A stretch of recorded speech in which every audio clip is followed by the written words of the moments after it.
माननीय मुख्यमंत्री महोदयांना माझा प्रश्न असा आहे की महाराष्ट्रामध्ये आणि आपल्यासारखे विभागातले गृहमंत्री आणि मुख्यमंत्री असल्यानंतर हे सायबर गुन्हे कसे कमी करता येईल आणि बँकांना सुद्धा कशी चाप लावता येईल।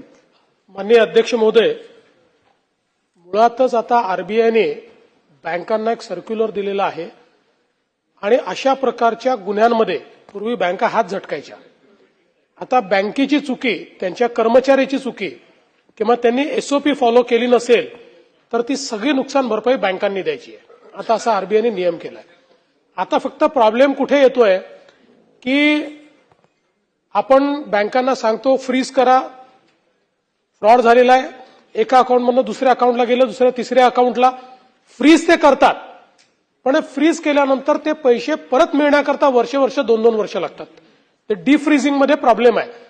तर त्या संदर्भात आम्ही आता आरबीआयला विनंती करतोय की आरबीआयने जर पोलिसांनी सर्टिफाय केलं तर त्यांनी तो अकाउंट डिफ्रीज केला पाहिजे आणि ते पैसे परत दिले पाहिजेत, अशा प्रकारे आपण सांगितलं।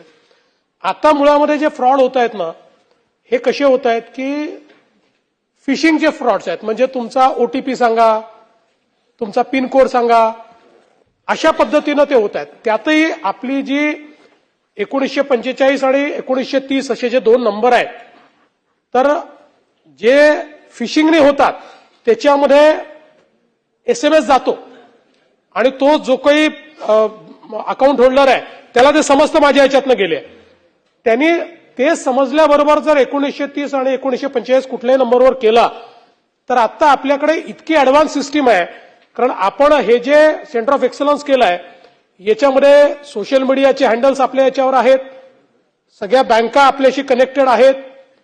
पूर्वी आपल्याला ज्या गोष्टींकरता केंद्र सरकारच्या एजन्सीकडे जावं लागायचं ते आता आपल्याशी इंटिग्रेटेड आहे, त्यामुळे आपण ते पैसे लगेच थांबवू शकतो। यात प्रॉब्लेम कुठे येतो?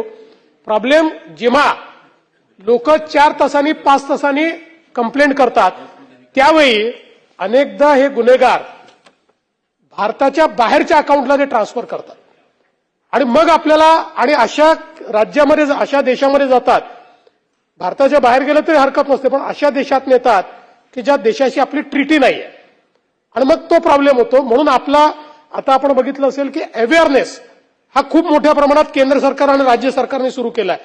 आपण बघितलं असेल तर आता आपण कोणालाही फोन लावला तर आपल्याला डिजिटल अरेस्टची ऍड ऐकावी लागते, पिन कोणाला देऊ नका म्हणून ऍड ऐकावी लागते।